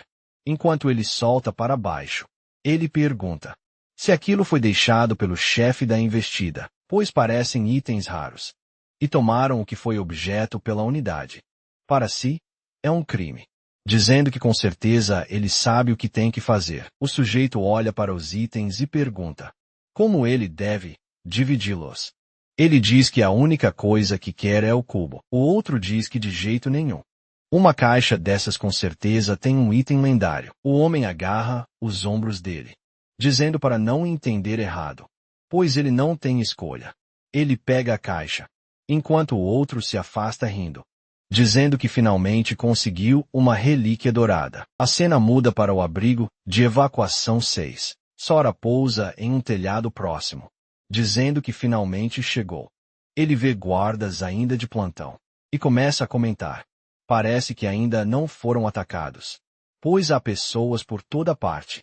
Enquanto Sora caminha, algumas pessoas parecem confusas com algo, e todos passam a observá-lo, sem conseguir evitar. Sora diz que não sente a presença do homem encapuzado por perto. Na verdade, não sente a presença de ninguém forte, mas se não há ninguém forte ali, o lugar será destruído mais cedo ou mais tarde. Ele para diante de um homem vendado e se pergunta se ele é cego. O sujeito diz que ele tem sangue bem denso e deve ter vindo de fora. Sora confirma.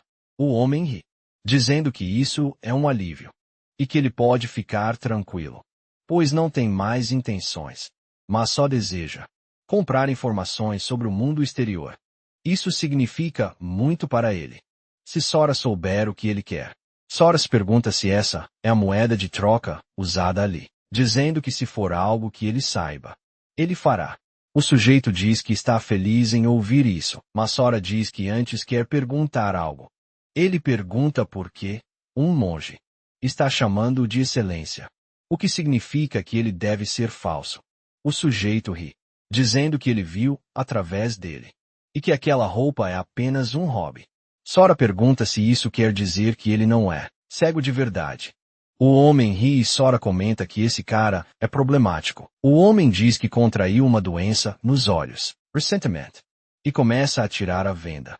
Sora comenta que consegue perceber, mesmo com os olhos cobertos, que há uma luz aterrorizante ali, e que ele deve ter algum motivo para esconder seu poder. Parece que há um lobo em pele de cordeiro contido no abrigo e pergunta o que Sora gostaria de saber. O monge diz que finalmente é a sua vez de perguntar, e que gostaria de saber o que está acontecendo do lado de fora. Sora diz que reuniram soldados armados nos muros, e que devem estar se preparando para a guerra. Ele tem certeza de que o público geral não percebeu isso, mas ouviu explosões. E pergunta se ele sabe o que aconteceu. A senhora pensa um pouco e diz que, para ser sincera, não tem muita certeza. Ele estava fazendo um serviço. Fora quando ouviu uma explosão, vinda do sudeste, e ficou tão assustado, que deixou cair sua carta e teve que usar a camisa como mapa. Sujeita. O pergunta se é verdade e entra na brincadeira, dizendo que também está escondendo o seu poder. Ele agradece, dizendo que foi uma grande ajuda. Sora responde que não foi nada. Mas mal pode acreditar que o homem vai seguir em uma direção tão vaga sozinho. Ele se pergunta, quantos lutadores de nível dele há por ali? Por que não quer chamar atenção? Além disso, estão deixando alguém tão suspeito como ele. And our liverment. Talvez a guarda da humanidade esteja baixa, por todos estarem enfrentando o mesmo inimigo. Ele segue para uma loja de departamento. Mas dizem para ele voltar mais tarde. Ele comenta que comprou algumas roupas novas, com o dinheiro que o monge lhe deu. E que agora é hora de finalmente encontrar seus pais. Ao começar a procurar, ele disse que irá fazer do jeito tradicional e dar um tapinha no ombro de uma garota, perguntando se ela reconhece o casal na foto. Ela parece surpresa e imediatamente se afasta em pânico, dizendo que não os conhece. Ele comenta que a reação dela foi como se tivesse visto um fantasma. E se pergunta se todo mundo ali está nervoso. Ele vê um homem gritando com as pessoas na rua, e diz que vai perguntar a ele. O sujeito se chama Sora. E Sora pergunta se há algum problema, olhando para ele com raiva. O homem diz que parece que ele não é daquela região, e que não acredita que ele esteja flertando com as pessoas com uma foto, no meio da noite, perguntando em que era. Ele pensa que é Sora e mostra a foto, perguntando se o homem sabe quem são. O sujeito diz que não acredita que ele esteja tentando flertar com ele também. Depois pergunta por que ele tem uma foto deles. Sora pergunta se ele reconhece essas pessoas, e o sujeito pergunta qual a relação dele com eles. Sora informa que são seus pais. O homem olha para Sora, e depois para a foto dele quando criança, perguntando se ele é a mesma pessoa, e se está ali para zombar dele. Um carro então acelera em direção a eles, com o motorista em pânico. O caminhão colide com Sora. Mas claro, nem o faz se mover. O homem fica surpreso. É over que Sora esta complementa Eliseu. Sora pede ao homem que repita o que acabou de dizer, assustando-o. O homem diz que ele deve estar realmente querendo encontrar os pais, e que se seguir direto pela estrada, encontrará a casa deles. A senhora agradece e começa a seguir pela rua. O homem diz para ele se cuidar e acena, e depois sai correndo, dizendo, isso é ruim, pois preciso reunir todo mundo. A senhora não acredita que um marginal saiba onde sua família mora. Ele comenta, pensando bem. O seu pai era gentil com qualquer um que conhecia, e sua mãe também. Pessoas boas como eles. acabam sendo aproveitadas neste mundo. Mas está tudo bem. Agora que ele está aqui. Ele segue até o fim da estrada, dizendo, este deve ser o lugar. Mas realmente, é grandioso. Ele se pergunta se eles realmente vivem ali. Diz que com tanta gente desaparecida, devem existir muitas casas vazias. Ele bate na porta e ouve a voz do pai, perguntando se já terminaram o trabalho do dia. Meu pai então abre a porta, dá-lhes as boas-vindas e vê Sora. Mas Sora fica confuso, pois vê seu pai com uma roupa de mordomo, perguntando quem diabos ele é. Sora diz que é ele e seu pai fica confuso, até que Sora diz seu nome. E o pai começa a demonstrar que não acredita. Vemos os dois sentados juntos à mesa. E a mãe deles entra, pedindo desculpas por tê-los deixado esperando tanto tempo. Esperando tanto tempo. Ela pergunta se eles ainda não disseram uma palavra um ao outro. E o pai diz que mal consegue acreditar, porque ele é uma pessoa completamente diferente do Sora que conheciam. E numa hora dessas, só há uma coisa a fazer. Sora parece nervoso e pergunta o que é. Seu pai diz que é uma troca de segredos entre pai e filho. Ele não quer se expor à esposa. Mas se Sora não der respostas, não sairá ileso. E se disser algo minimamente suspeito, então deve ser tratado adequadamente. Enquanto olha para o teto, vemos um homem dizendo que entendeu. Sora também nota o capanga, dizendo que ainda está muito cauteloso, mas com uma segurança tão rígida, pode relaxar. Seu pai pergunta se ele está preparado. E Sora diz que o capanga deveria tomar cuidado, porque vai ouvir coisas que não deveria. Sora diz que todo fim de semana, ele fazia aulas de culinária, com um grupo de apoio a donas de casa. Seu pai fica surpreso e pergunta como ele sabe disso. O capanga não acredita que ele faria tal coisa. Sora continua. Além disso, ele escapava toda semana para aulas de balé. O capanga também não consegue imaginar isso. Seu pai começa a encarar o capanga. O capanga percebe que está numa situação ruim. O clima fica constrangedor. Seu pai diz que pode ser verdade, mas não precisa ser seu filho para descobrir isso. A senhora diz que pode contar algo sobre a família deles. Seu pai pergunta se ele realmente sabe. E a senhora diz que é claro e que não diga que não foi avisado. Seu pai, suando frio, diz para ele continuar e Sora aponta para a espada, dizendo que são apenas réplicas. O capanga se pergunta o que ele quer dizer. E seu pai diz para ele não ser ridículo, perguntando se ele ao menos tem provas. Sora diz que sim, enquanto caminha até ela, dizendo que o cabo tem marcas de mordida do irmão. O capanga achava que isso vinha da época em que o chefe da família teve as mãos amarradas e mordeu a lâmina, matando 38 pessoas. Sora começa a desembainhá-la, e o capanga diz que ele fala muito. Mas o objetivo real é pegar o chefe da família, desprevenido, e eliminá-lo. Sora começa a encostar o fio da lâmina na palma da mão, e desmontar, dizendo que ela é retrátil. Seu pai o começa a chamar de idiota, e lhe dá um grande abraço, dizendo que achava que ele estava morto. Então começa a chorar, dizendo que não acredita que seu filho finalmente voltou e que se ao menos soubesse o que passaram. Seu pai disse que vasculharam cada canto, em busca de informações sobre ele. E quando viu, já tinha se tornado um chefe. E agora esse mesmo chefe está chorando feito criança. E isso é realmente patético. Professora. Então pede para tirar o cara do telhado, e o capanga está surpreso, dizendo que o chefe da família viveu a vida inteira sob um reinado de sangue, e nunca testemunhou algo assim. Ele não acredita que viu o chefe da família, que valoriza a honra acima de tudo nesse estado, e que precisa sair dali antes que seja morto. Sora arromba o teto agarrando a perna dele, e o capanga diz para ele esperar. Mas Sora diz que seu pai quer falar com ele, sentado agora. Muito constrangido, o pai de Sora diz ao guarda que ele descobre se chamar Ki, ao que ele tem a língua mais solta de todos os guardas. Sora o alerta de que se isso vazar, vai dar ruim. Ele e o pai de Sora concordam enquanto riem. O guarda promete que não vai dizer uma palavra, e eles começam a encará-lo. O guarda diz que não há dúvida. Eles são definitivamente pai e filho. Sua mãe diz para eles não ameaçarem. E o guarda faz cara de cachorro pidão, parecendo muito feliz. Mas ele também o alerta para não dizer uma palavra, e ele responde, claro. Abaixa a cabeça. O pai de Sora diz que está aliviado, por ele não ter contado, que ele solta um pum ou ronca dormindo.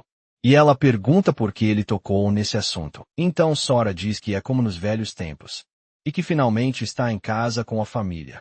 Mas, mais uma vez, houve uma batida na porta. Sora se vira enquanto um cara arromba a porta, chamando-o de chefe.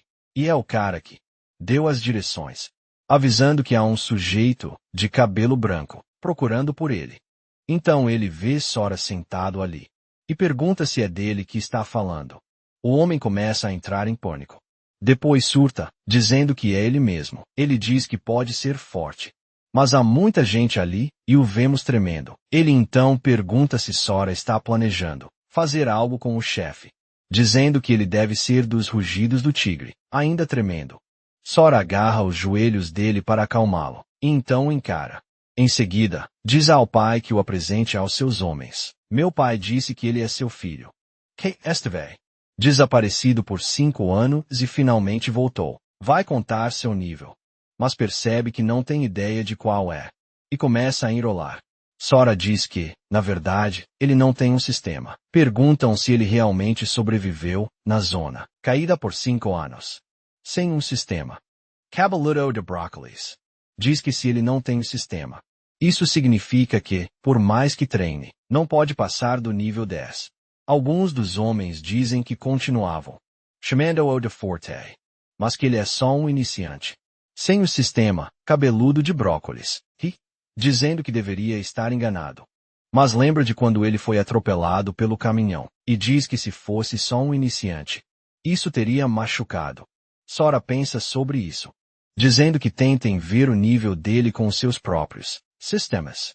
Cabeludo de brócolis pensa também. O sujeito claramente não está pensando em nada, e ele diz que é mesmo, já que ele não tem um sistema. Obviamente, ele não sabe como funcionam as informações básicas. Se você tem um sistema, pode ver o nível dos monstros, mas não pode ver o nível dos outros jogadores, sem habilidade de inspeção. O pai dele diz que a habilidade de inspecionar é rara, poucos caçadores a possuem. Cabeça de Brócolis diz que o chefe tem essa habilidade, e Sara diz ao pai para dar uma olhada, desejando poder obter alguma informação sobre o abismo. Um pouco depois, vemos todos se reunindo para ver qual será o nível dele. Quando seu pai abrir as estatísticas, Sora pergunta à mãe se ela quer verificar. Ela diz que mais do que isso, ela só quer estar ao lado dele e que já sabe. De qualquer forma, vemos o pai de Sora e todos os homens surpresos, e ele diz que por mais que tente, o resultado é sempre o mesmo. Ele não consegue ver nada sobre o nível dele. O pai diz que podem haver 2 razões para isso, ou ele não tem sistema, ou seu nível é alto demais para que ele possa vê-lo. Os homens parecem genuinamente surpresos. O pai diz que mesmo quando alguém não tem sistema, ainda conseguem ver o nome da pessoa.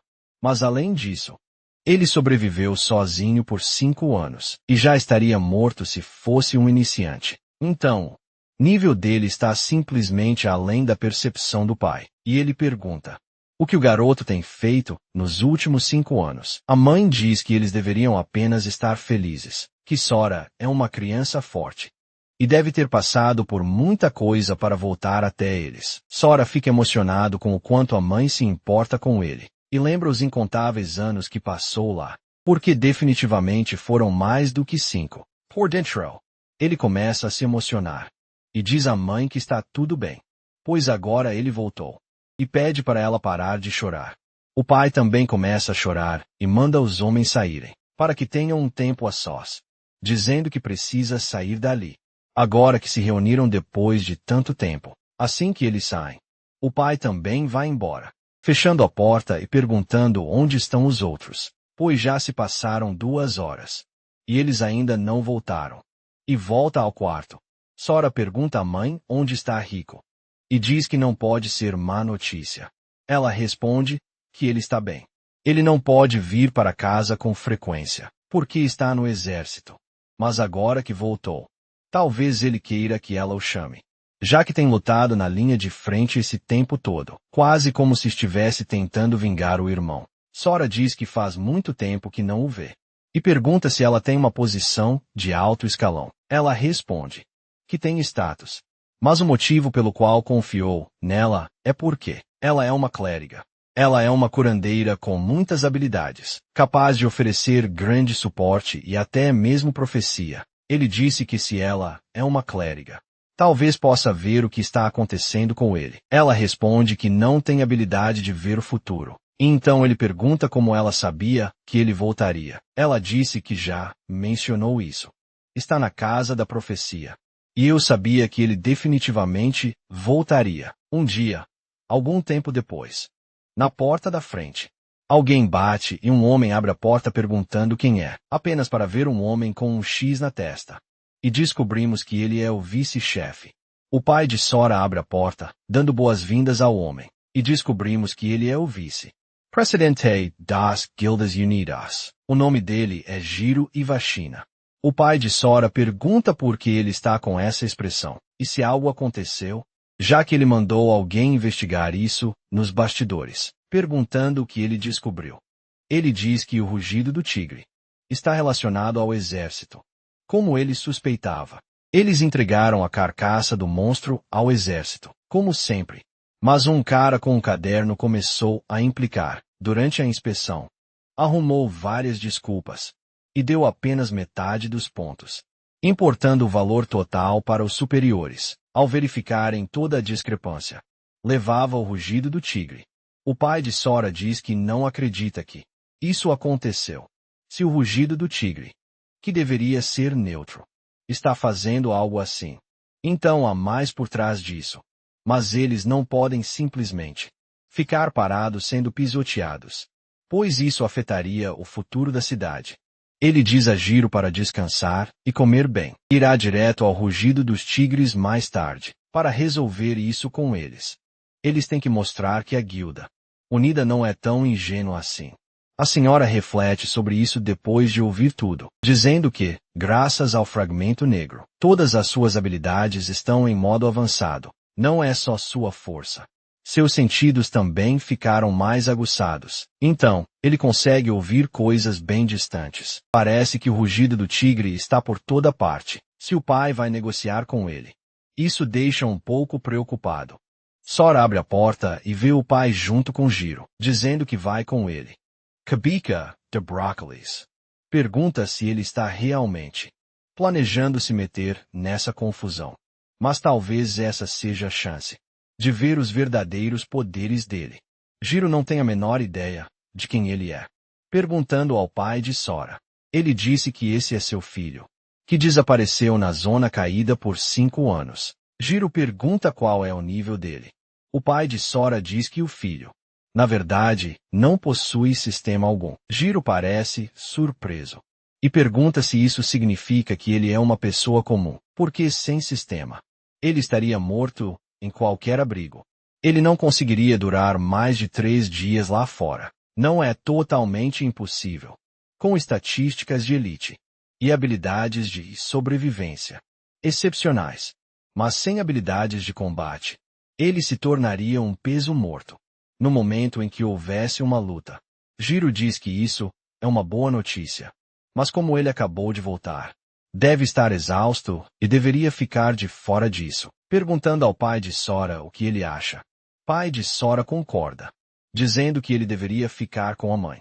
A mãe diz que ainda nem mostrou a casa para ele, e Sora se pergunta se eles acham que ele não será útil. Ele imagina que ia desesperar, já que para quem tem um sistema, ele parece um humano comum.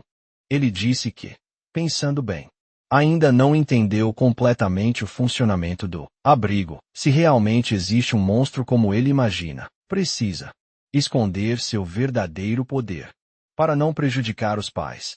E concorda com isso. O que surpreende cabeça de Brócolis, Kabika, de Brócolis. Diz que perdeu a chance de ver seus poderes, e o grupo começa a partir. Agora, observa. E sua mãe disse que ele não deve se preocupar tanto, já que o pai só está preocupado e que eles acabaram de se reencontrar depois de muito tempo. Então é claro que ele não queria colocá-la em perigo. Ela também o alerta de que seu pai é realmente forte, então ficará bem. E que ela sempre usa a sua visão para ver o futuro. E isso diz a ela que ele também sairá bem dessa. A senhora diz que está tudo bem, mas que ele não é mais uma criança.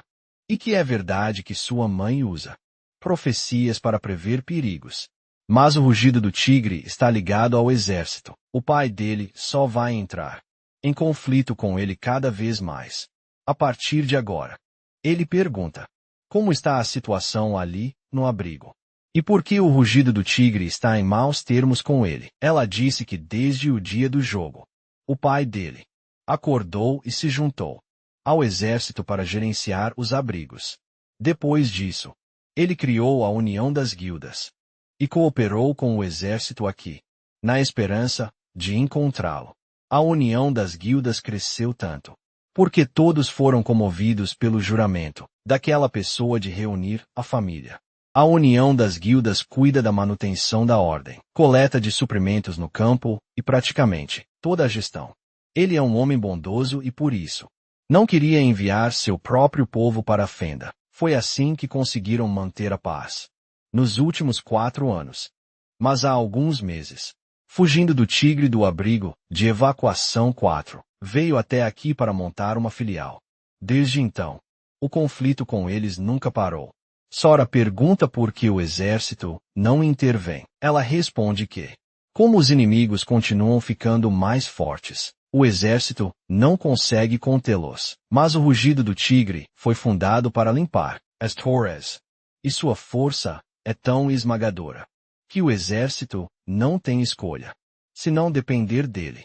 As informações sobre as classificações das torres são valiosas demais para que o exército as ignore. Além disso, eles tendo despertado, escolhidos pela divindade da torre.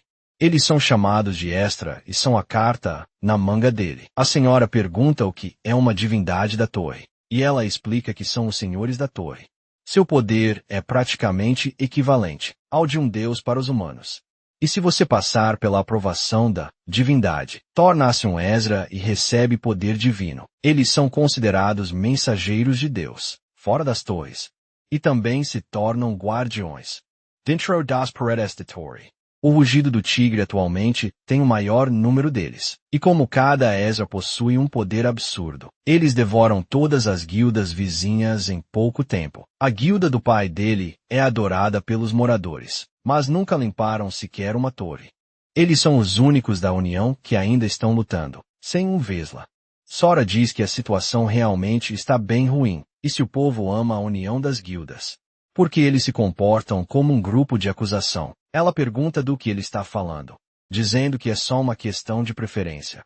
Ela decidiu por Sora, que não consegue acreditar que sua mãe tem esse lado. Ela pergunta que diferença faz, já que todos estão felizes e cheios de energia. E como ele está cansado, deveria ir tomar um banho e chamá-la, se quiser que ela lave suas costas. Ele responde que vai fazer tudo sozinho. Ele diz que ele realmente cresceu e deixa o quarto. Ele começa a se concentrar em seus sentidos e diz que ela realmente se foi. E ele não fazia ideia de que a situação era tão séria. Ele ainda não consegue deixar de se preocupar com seu pai. Então pula da janela e sua mãe observa fazendo isso, dizendo que mandou ele descansar. E que crianças podem ser um trabalho danado às vezes. Finalmente descobrimos o nome do pai de Sora, que é Sakuya. Ele estava indo para a guilda Rugido do Tigre, com membros de sua própria guilda. Sora estava observando de cima, vendo que tudo, exceto o centro, estava completamente escuro, o que era uma boa coisa, pois assim era mais fácil de encontrá-lo. Ele o localiza, mas começa a se sentir tonto, sem entender o que está acontecendo. Ele diz que, desde que foi fortalecido pelo fragmento do abismo, nunca mais pegou nenhum resfriado. Então ele ouve a voz daquele cara, dizendo que não vai deixá-lo fugir. Agora olha ao redor, sem saber de onde vem o som, e pergunta se ele está escondendo sua presença, pois não consegue senti-lo de forma alguma. Isso significa que ele estava no abrigo 6, afinal, e então ele volta a se sentir tonto. Ele ouve a voz dizendo que não vai deixá-lo fugir, que é por causa de sua alma, pois ela já foi marcada. Sora vê o sujeito e acerta um soco atrás dele, onde estaria sua cabeça. Mas é apenas uma ilusão. Enquanto o homem continua repetindo a mesma frase, Sora pergunta se é isso que ele quer dizer, ao marcar sua alma. Enquanto o homem ri descontroladamente, em seguida, refletores são apontados para o telhado, perguntando o que Sora está fazendo ali, aquela hora da noite. E ele disse que gritou alto demais e foi notado. Então ele corre dizendo que a ilusão desapareceu. Ele pousa em um telhado próximo, dizendo que ela voltou. Pergunta-se se desapareceu por causa da luz. E decide testar. Ele vai até a rua e fica debaixo de um poste de luz, dizendo que acha que entendeu. Se ele ficar no escuro por 7 segundos, a marca da alma é ativada e ele fica tonto. Quando perde compostura, o diálogo muda e ele começa a imitar o cara, palavra por palavra. Sora fica envergonhado porque é uma mulher. O vê dizendo que só ele consegue ver aquele rosto. Ele diz que quando anda sobre a luz, um som estridente começa a soar em sua cabeça, e depois de um tempo, a marca desaparece e ele para de ver. O sujeito pergunta-se se a razão de não ter sentido isso antes foi graças à sua luz solar e às luzes da casa, dizendo que deve ser isso. Mas talvez ele consiga localizar o sujeito através da marcha e pode lançar um ataque surpresa a qualquer momento. Então precisa manter a guarda alta e encontrar seu pai. Ele continua andando e manda a voz calar a boca. Quando as pessoas o encaram com olhares julgadores, segue pela rua. Um carro passa por ele. Ele diz que o sujeito não aparece quando há luz. Ele lembra que sua mãe disse que a união das guildas não é mais útil para o exército e que seu pai pode estar em perigo. Ele não sabe quantas pessoas fortes há no abrigo, mas não há como um exército aliado ao rugido do tigre ficar parado.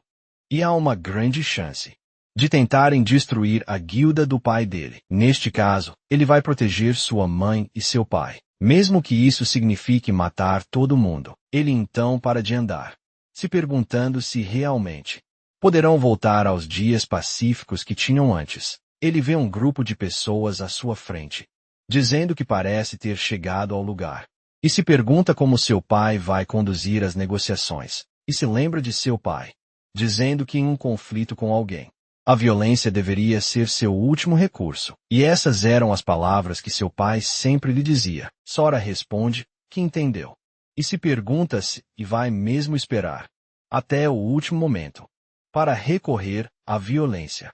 Mesmo agora, ele então é surpreendido por algo. Quando os homens começam a gritar, dizendo que está começando, para saírem da frente para que possam ver. Já que faz tempo desde que o chefe se exaltou, da última vez. Ele deixou uma cicatriz de quase 20 metros em seu oponente. Vemos seu pai se preparando para um ataque. Seus olhos brilham em vermelho, enquanto ele chama alguém chamado Tashira.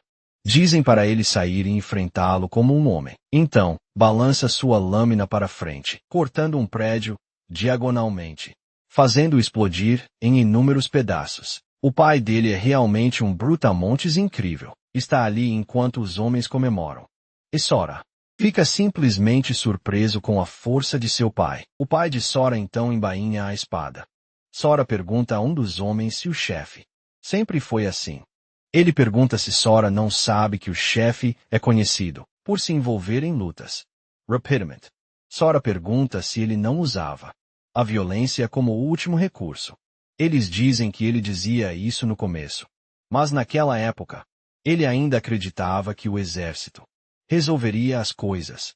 Muitas coisas aconteceram desde então, e para os militares, contanto que os caçadores estejam fazendo seu trabalho e os civis não estejam morrendo de fome.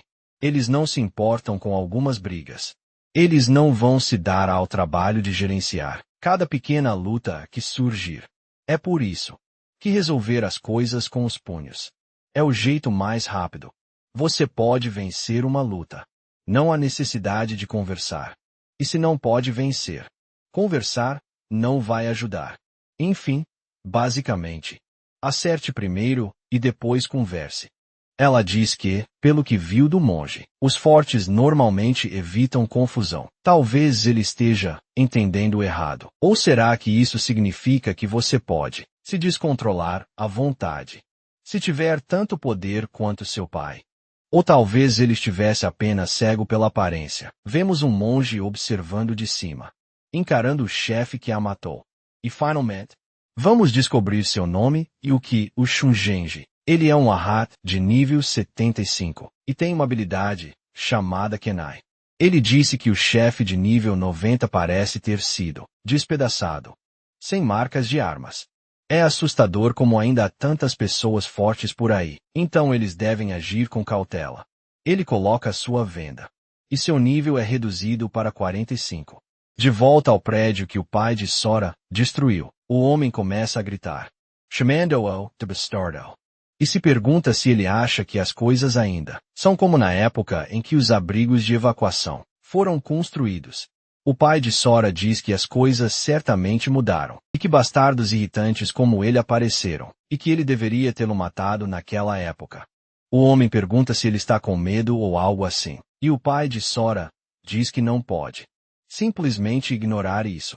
Enquanto começa a desembainhar sua lâmina novamente, o homem parece suspeito, dizendo que já o provocou o suficiente, e que o cara em quem está confiando deveria aparecer logo, perguntando se ainda não foi bastante. Ele começa a tremer, chamando o pai de Sora de covarde, dizendo para ele sacar a espada, e que ele vai virar combustível para o rugido do tigre. O pai de Sora então desembainha a espada e avança. O homem ergue seu escudo. E até vemos a imagem de uma mulher angelical aparecer atrás dele. Um homem sorri, dizendo que ele caiu na armadilha. Ele grita, dizendo, nem mais um passo. Vemos um homem com uma prancheta, que Jiro me ensinou a aparecer, dizendo que ele tem coragem de começar uma briga. Não é briga. Somos apresentados a Osamu Uzui, um assassino de nível médio 3. O homem o reconhece, perguntando por que ele está ali. Sora pergunta se este é o soldado que está apoiando o rugido do tigre. E se isso for coincidência, ele pode sentir muitas pessoas neste prédio. Ele certamente está ali de propósito. Então começa a andar em direção ao pai de Sora, e se pergunta se este também é o homem que os está apoiando.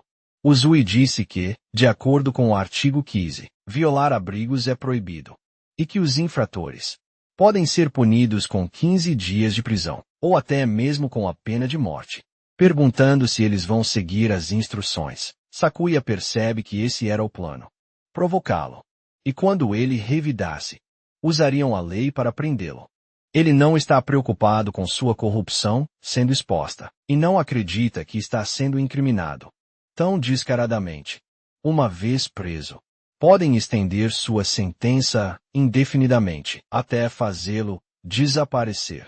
Se o perderem, sua guilda será esmagada, e os outros serão derrotados imediatamente. Ele se pergunta por que os militares estão indo tão longe para desestabilizar o equilíbrio.